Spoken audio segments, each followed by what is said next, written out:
성경은 하나님의 말씀입니다. 오늘도 하나님께서 주님의 말씀의 도움을 통해 이 성경의 진리를 나에게 선포하실 것입니다. 아멘. 여러분, 지난주 각시탈 보셨습니까? 정말 재밌지 않습니까? 저는 깜짝 놀랐어요. 주인공인 줄 알았던 신윤준이 죽었습니다. 이 중에 혹시 드라마를 안 보시는 그런 분도 계실지 모르니까 제가 간략하게 설명을 드리자면, 그 드라마는 일제시대를 배경으로 하고 있는데요. 독립운동가의 가정의 두 형제를 중심으로 한 얘기입니다. 형은 아버지의 뜻을 따라서 독립운동을 하다가 옥고를 치르고 그 안에서 고문으로 인해서 정신이 나간 그런 상태이고, 동생은 그 정신이 나간 형을 너무나 사랑하고 수재라는 소리를 듣는 그 형을 너무나 자랑스러워 했었는데, 형이 그렇게 되니까 안타까워하면서 형을 고치기 위해서 무조건 돈을 벌기 위해 일제 순사가 되어서 일제의 앞잡이 노릇을 열심히 하는 그런 역할로 나오는데, 이 두 형제의 엇갈린 운명의 이야기입니다. 그런데 알고 봤더니 형이 그 바보가 아니라, 미친 게 아니라 미친 척 하면서 영웅 각시탈로 탁 순간 변해서 사람들을 돕고 정의를 위해서 힘쓰는 그런 역할이었던 것이죠. 그러다가 동생이 형의 정체를 알게 되었을 땐 이미 자신이 형을 총으로 쏘고 난 후였던 것이죠. 바로 이 화면인데요. 이 장면을 본 후 큰빛교회 안태준 어린이가 아빠를 찾아가서 울면서 동생이 형을 총으로 쏴서 죽였어 막 그러면서 펑펑펑펑 울었다고 합니다. 태준이 안에도 형제와 가족애가 자리 잡고 있었던 것이기 때문이에요. 이 드라마에 흐르는 기본 맥락은 바로 그것입니다. 가족애와 형제. 오늘의 말씀의 주제도 바로 가족에 대한 그런 말씀입니다. 예수님이 천국 복음을 선포하시고 병자들을 고치시자 많은 무리들이 예수님을 따르기 시작했습니다. 그와 더불어서 예수님의 인기를 시기하는 사람들도 늘어갔습니다. 그 대표 그룹이 바로 유대의 종교 지도자들이죠. 그들은 어떻게든 예수님의 인기를 사그러뜨리려고 애를 썼습니다. 때론 모함하고 비난하고 심지어 죽이려고 계획을 세웠습니다. 때마침 꼬투리가 잡힌 게 바로 지난주에 목사님이 설교하셨던 안식일에 대한 논쟁이었습니다. 그런데 그 후에도 예수님의 그런 영향력과 인기는 사그러지지 않았어요. 그리고 예수님이 12제자를 온전히 세우시고 본격적으로 사역을 시작하시자 더욱더 많은 백성들이 예수님을 쫓으며 그분께 나아왔습니다. 오늘 본문에 보면 예수님은 식사할 겨를도 없으셨다고 합니다. 그 인기가 요즘의 한류 스타나 케이팝 스타들 못지 않으셨던 것 같습니다. 상황이 이렇게 되자 종교 지도자들은 위협을 느끼고 마음이 급해졌습니다. 그래서 지금으로 치면 이단 감별 전문가로 이루어진 진상조사팀을 예루살렘에서 갈릴리로 급파했습니다. 그리고 그 사람들은 의도적으로 예수님으로부터 백성들을 분리시키기 위해서 투트랩 정책, 즉 두 가지의 술수를 사용했습니다. 첫 번째는 비방전이요, 둘째는 가족을 이용한 심리전이었습니다. 우선 그들은 예수님이 행하시는 이적들이 바알세불, 즉 귀신의 왕인 사탄의 힘을 빌어서 행하고 있다고 주장했습니다. 그래서 저 예수는 이단이고 귀신 들린 자니까 너희는 가까이 하면 안 돼! 라고 여론을 조장했습니다. 동시에 그들은 30km나 떨어진, 지금으로 우리 이곳으로 치자면 파주에서 서울 정도의 거리죠. 30km 정도 떨어진 갈릴리로부터, 나사렛으로부터 그들의 예수님의 가족들을 불러서 심리전을 펼쳤습니다. 그들은 예수님의 가족들에게 이렇게 말했겠죠. 너희 가족인 저 예수가 더러운 귀신이 들렸으니까 말이지 빨리 데리고 가라고 말입니다. 이런 말은 듣는 가족들의 심정이 어떻겠습니까? 만약 여러분의 가족에게 누가 이런 소리를 한다면 얼마나 참담하고 얼마나 애타겠습니까? 서기관들은 이런 가족들의 심정을 이용해서 예수님의 활동을 위축시키려 했던 것입니다. 이런 상황에서 예수님은 진정한 가족됨이란 무엇인가? 라는 주제로 저들의 악함을 찌르셨습니다. 예수님은 이렇게 말씀하셨습니다. 누가 내 어머니며 동생들이냐? 오늘 이 말씀을 함께 묵상하면서 누가 참된 주의 가족인지를 생각해 보도록 하겠습니다. 먼저 하나님의 뜻대로 행하는 자가 예수님의 참 가족입니다. 예수님은 육신의 가족을 외면하시는 그런 분이 아니셨습니다. 예수님은 가족의 의무를 무시하거나 반인륜적인 그런 분이 결코 아니셨습니다. 오히려 예수님은 십자가에 달려 돌아가시는 그 순간에도 육신의 어머니를 제자들에게 부탁하시던 그런 분이셨어요.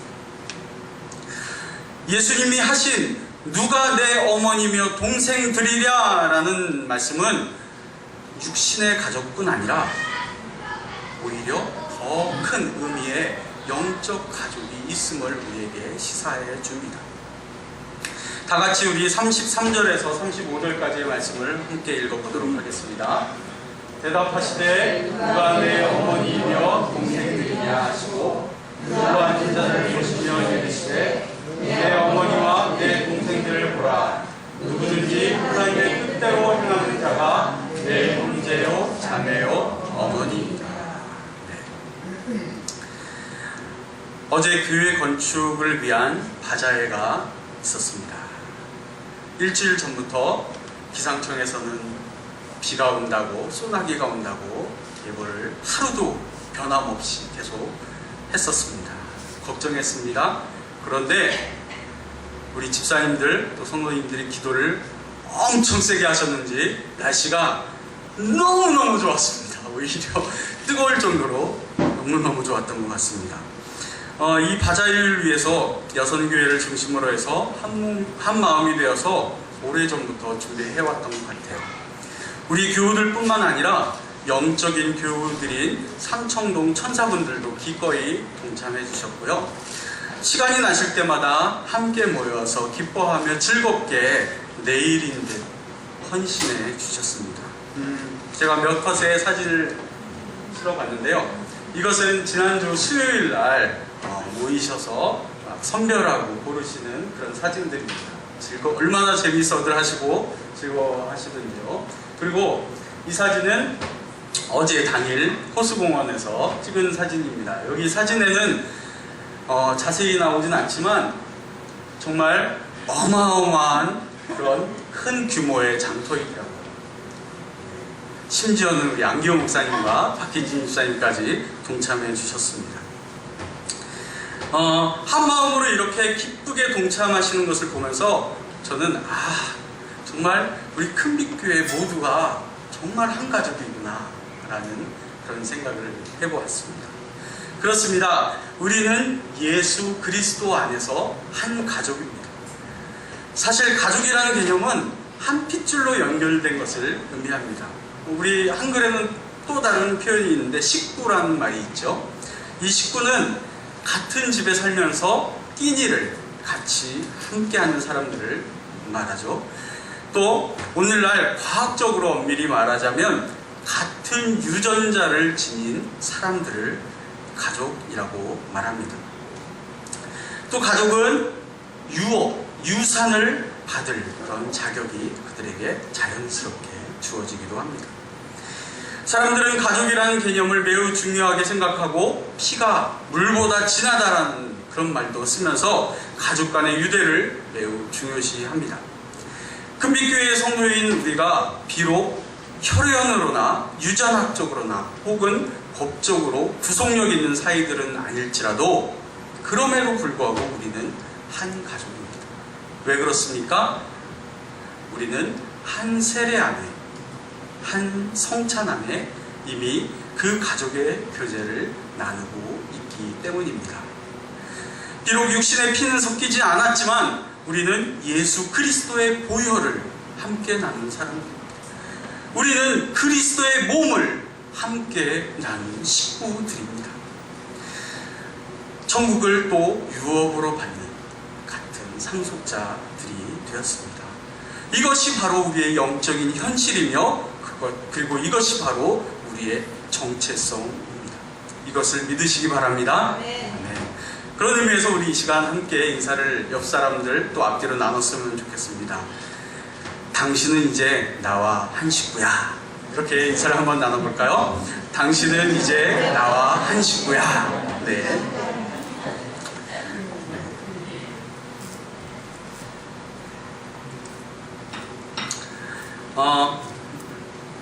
우리는 하나님의 뜻을 따라 택하심과 부르심을 받은 그런 한 가족이 되었습니다. 그 어떤 것도 혈육의 정을 끊을 수 없듯이 어떤 위협이나 심지어 죽음까지도 이제 우리의 가족됨을 결코 끊을 수 없음을 믿으시기 바랍니다. 예수님은 누구든지 하나님의 뜻을 행하는 자가 내 가족이다 라고 여기에 덧붙이셨어요. 이제 하나님의 가족이라면 하나님의 뜻대로 행하는 삶을 우리가 살아야 하지 않을까요? 그렇다면 하나님의 뜻대로 행하는 삶이란 어떤 것일까요? 그 기본은 무엇보다 하나님을 경외하는 것이요 그분의 계명을 지키는 삶일 것입니다. 먼저 하나님을 경외한다는 것은 하나님을 두려워하는 동시에 사랑한다는 것입니다. 루터가 소교리 문답서에서 밝히고 있듯이 우리 은선이가 아주 세례교육을 잘 받았을 텐데 모든 것 이상으로 하나님을 사랑하는 것을 의미합니다. 이것이 바로 예수님이 말씀하신 가장 큰 계명이요 첫째 되는 계명인 것입니다. 흥미로운 사실은요, 이 말씀이 쓰여진 당시 시점에서 예수님의 친족들은 아직까지는 예수님의 안에 있는 또 예수님을 진정으로 사랑하는 가족들이 아니었던 것 같습니다. 예수님의 친족들은 예수가 귀신 들렸다는 말을 듣고는 가족의 명예를 위해 달려왔습니다. 그러나 사람들을 의식해서, 즉 창피하여서 예수님이 계신 집안으로 들어가려 하지 않았습니다. 조용히 어떤 사람을 보내서 예수님을 빨리 나오라고 불러내려 하였습니다. 반면에 예수를 따르던 사람들은 어땠습니까? 하나님이시며 진리이신 예수님을 정말 사랑했습니다. 그분을 만나기 위해서라면 집 안으로 뿐만 아니라 그분이 계신 어디든지 찾아 몰려들었습니다. 그분께로 모여든 수많은 백성들, 또 예수님과 동고동락하던 예수님의 제자들, 예수님의 기적과 은혜에 감사하며 하나님께 영광을 돌리던 그 모든 사람들, 이들 모두가 바로 하나님을 진정 사랑하는 사람들이겠죠. 그들이 바로 예수님 안에 있는 진정한 가족들이 아닐까요?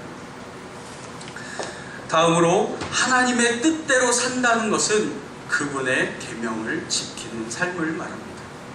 예수님이 주신 세 계명이 있죠. 무엇입니까? 내 이웃을 내 몸과 같이 사랑하라는 것을, 서로 사랑하라는 계명을 지키며 사는 것을 의미합니다.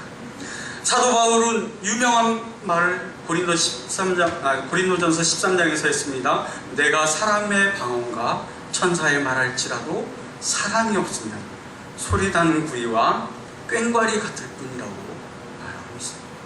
또 바울은 사랑 안에서 진리를 말하라 라고 이야기합니다.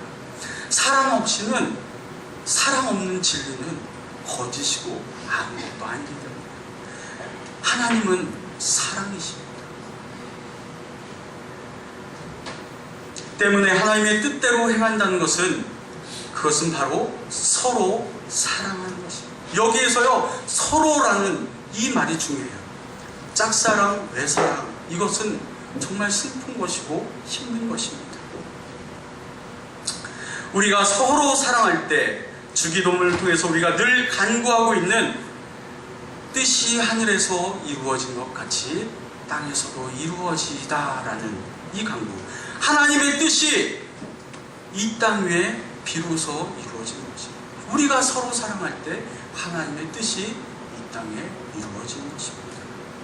또 우리가 서로 사랑할 때 놀라운 하나님의 역사가 우리 안에 넘쳐나게 될 것입니다. 이것을 믿으시기 바랍니다. 아멘. 반대로 하나님을 사랑하지 않고 또 서로 사랑하지 않는 것은 하나님을 회방하는 짓입니다. 오늘 본문 속의 유대 종교 지도자들처럼 말이죠. 그들은 하나님에 대해 이미 모든 것을 다 알고 있다고 여겼지만 그들이 하나님을 진정으로 사랑한 것은 아니었습니다. 하나님의 가족들을 사랑하지도 않았습니다.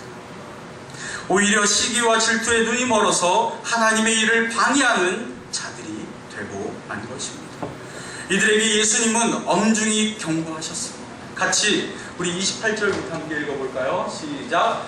내가 진실로 너희에게 이르노니 사람의 모든 죄와 모든 모욕하시는 일은 사하심을 얻되 누구든지 성령을 모독하는 자는 영원히 사하심을 얻지 못하고 영원한 죄가 됩니다. 그렇습니다. 모든 죄는 용서받을 수 있지만 성령을 모독하고 회방하는 죄는 결코 용서받을 수 없습니다. 왜냐하면 이것은 하나님 앞에 영원한 죄가 되기 때문입니다. 여러분은 어디에서 계십니까? 예수님의 가족이 되어 하나님을 사랑하고 이웃을 사랑하는 자리에 계십니까? 아니면 성령을 회방하는 자리에 서 계십니까? 우리가 그리스도와 한 가족이요 한 형제 자매라면 그분의 참 사랑을 드러내는 삶을 살도록 노력하고 또 그것을 위해 기도해야 할 것입니다. 비록 우리는 연약하고 또 악해서 성령의 뜻을 모두 따를 그런 용기와 힘이 없지만 겸손한 마음과 우리의 연약함을 애통해야 하는 마음으로 늘 그분의 도우심을 구해야 할 것입니다. 저는 여러분 모두가 하나님의 뜻대로 행하시는 자들이심을 믿습니다. 또 그렇게 되실 줄 믿습니다. 아멘. 네. 그럴 때 예수님께서 자신을 믿고 따르던 자에게 이렇게 말씀하셨던 것처럼 여러분에게 이루어질 줄 믿습니다. 예수님께서는 자신을 믿고 따르던 자들에게 보라 내 어머니와 내 동생들이라 라고 말씀하셨습니다. 내 어머니와 내 동생들을 보라 라고 자랑스럽게 그들을 가리키며 예수님께서 말씀하셨던 것처럼 여러분을 자랑스러워 하실 그런 날이 있기를 또 항상 여러분들을 자랑스러워 하실 줄 믿습니다. 두 번째로 동일한 믿음의 영을 소유한 자들이 예수님의 참 가족입니다. 예수님이 귀신을 쫓아내시자 예수님을 회방하기로 작정한 서기관들이 예수님을 비난해댔습니다. 저 예수가 귀신의 왕인 사탄의 힘을 빌어서 이러한 일들을 벌이고 있다라고 말이죠. 그러나 예수님은 그들의 주장이 어리석은 억지임을 알려주셨습니다. 어떤 말씀입니까? 사탄이 어떻게 사탄하고 더불어 분쟁해서 사탄의 왕국을 세울 수 있느냐라는 말씀이죠. 모든 사람은 육적으로 국적을 가지고 있습니다. 우리는 대한민국에 속한 그런 사람들이죠. 동시에 우리가 인식하거나 인식하지 못하건 간에 모두가 영적인 그런 소속도 가지고 있습니다. 우리는 세상의 마귀에 속해 있던지 아니면 하나님 나라에 속해 있습니다. 여기 가운데 중립지대란 존재하지 않습니다. 영적으로 어느 나라 소속인지를 아는 것은 매우 중요합니다. 왜냐하면 그 소속에 의해 삶의 모든 것이 지배받기 때문입니다. 우리의 생각과 행위와 또 의지도 말이죠. 여러분들은 어디에 속해 계십니까? 물론 우리는 하나님 나라에 속한 자들입니다. 그러나 원래 우리는 흑암에 속해 있던 그런 자들입니다. 결코 하나님 나라의 가족이 될 수 없었던 그러한 죄인들이었습니다. 그러나 걱정하지 마십시오. 예수님께서 오셔서 그분의 보혈의 피로 우리를 그 흑암의 세력에서 건져주시고 이제 우리를 하나님의 나라의 백성으로 우리의 소속을 옮겨주셨습니다. 예수님의 보혈의 피가 그것을 가능케 한 것이죠. 뿐만 아니라 중요한 것은 우리가 이제 성령 안에 하나 된 가족이라는 것입니다. 아까 제가 말씀드렸죠. 우리는 한 세례 안에, 한 성찬 안에, 그리고 이제 한 성령 안에 하나 된 가족입니다. 오늘 사도 서간문인 고린도후서 4장 13절에 보면 아주 중요한 구절이 나옵니다. 기록한 바 내가 믿었으므로 말하였다 한 것 같이 우리가 같은 믿음의 마음을 가졌으니 우리도 믿었으므로 또한 말하노라 라고 바울이 담대히 선포하고 있습니다. 그런데 여기에 같은 믿음의 마음이라고 번역된 이 한글 성경을 원어를 살펴보면 같은 믿음의 영, 동일한 믿음의 영을 우리가 가지고 있다라고 사도 바울이 이야기하고 있습니다. 어떤 동일한 믿음의 영입니까? 바로 성령을 우리가 가지고 있다는 것입니다. 한 성령 안에 우리가 가족된 자들이라는 뜻이죠. 때문에 우리는 이제 흑암의 백성들이 아니라 하나님 나라의 거룩한 백성이며 하나님 나라의 가족입니다. 그래서 우리는 하나님의 뜻을 이제 알 수 있고 깨달을 수 있고 또 그분의 뜻대로 행할 수 있게 되는 것입니다. 세 번째로 화평케 하는 자가 하나님 나라의 참 가족입니다. 네. 제가 재미있는 예화를 읽은 것을 하나 여러분에게 알려드리겠습니다. 혼자만 예수 믿는 한 여집사님이 계셨답니다. 남편을 어떻게든 교회로 끌고 나오고 싶어가지고 한참을 남편에게 교회 가자고 졸라 됐답니다. 하도 조르자 남편이 교회 가면 무슨 일이 일어나냐라고 물었습니다. 부인이 대답하기를 교회 가면 구원받고 천국에 간다고 자신 있게 얘기했어요. 그러자 남편이 묻습니다. 그러면 당신은 교회 다니고 예수 믿으니까 천국 가겠네? 그렇게 묻는 거예요. 그러자 아내가 자신 있게 대답합니다. 물론 천국 가죠. 다시 남편이 나도 교회 다니면 천국 가서 당신하고 사는 건가? 라고 묻자 이 부인이 너무도 좋아서 그럼요! 하고 기쁘게 대답했다고 합니다. 그러자 남편이 정색하면서 그럼 난 교회 안 가. 그런다는 겁니다.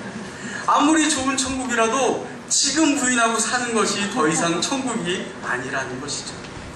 우스운 예화이지만 혹시 여러분 중에도 가정의 복음화에 힘쓰는 대신 가정을 볶는 데에 힘쓰고 계시진 않으십니까? 제발 화평케 하는 자들이 다 되시길 축복합니다. 사실 이번 주 설교를 준비하는 도중에 우리 총회 비서실에서 메일이 하나 도착했습니다. 우리 총회 비서님 어디 계시죠? 예, 저기 김민진 비서님이 저에게 보내신 메일을 보니까 KNCC 한국기독교교회협의회에서 이번 주부터 남북 화해 주간으로 정해서 그 주간에 맞춰서 기도문과 또 설교문 또 예배의식문까지 다 보내주더라고요. 그래서 살짝 이번 주가 제가 굉장히 바빴거든요. 수요일까지는 신방 받을 준비하면서 집을 꾸미느라고 정신이 없었고 수요일 이후에는 우리 또 그 바자회 준비로 또 바쁜 시간들을 보냈던 것 같습니다. 그래서 이것을 그냥 사용할까라는 유혹도 있었지만 제가 준비한 것을 그냥 하기로 결정했었습니다. 그 내용을 그런데 훑어보다가 제 시선을 사로잡는 문구가 하나 있었습니다. 뭐냐면 그것은 우리 시대의 한국 교회가 예수님의 산상수훈의 말씀에 소홀하고 있다라는 것입니다. 예수님의 산상수훈을 소홀히 여기고 있다라는 것입니다. 예수님은 말씀하셨습니다. 화평케 하는 자는 복이 있나니 그들이 하나님의 아들이라, 그들이 하나님의 가족이라 일컬음을 받을 것이므로 라고 말이죠. 우리가 또는 우리 한국교회가 오늘날 이 화평케 하는 일에 소홀하다라는 지적인 것입니다. 예수님의 말씀에 우리는 주목해야 합니다. 본해포 목사는 이렇게 말합니다. 평화란 그리스도의 오심으로 곧바로 주어지는 계명이다 라고 말이죠. 그렇기 때문에 예수님의 가족된 우리가 반드시 이루기 위해 힘써야 할 계명이 바로 이 화평케 하는 것이라는 말입니다. 이를 위해 주님은 우리를 가족으로 부르셨습니다. 우리의 가족 안에서, 또 학교에서, 직장에서, 교회에서, 우리의 사업장에서, 여러분이 계신 모든 곳에서 화평케 하는 일을 이루시는 여러분 모두가 되시기를 축복합니다. 아멘. 이제 말씀을 맺겠습니다. 가족이란 어떤 상황에서도 믿어주고 지지해주고 품어줄 수 있는 든든한 울타리입니다. 하나님은 제게도 이런 가족을 허락해 주셨습니다.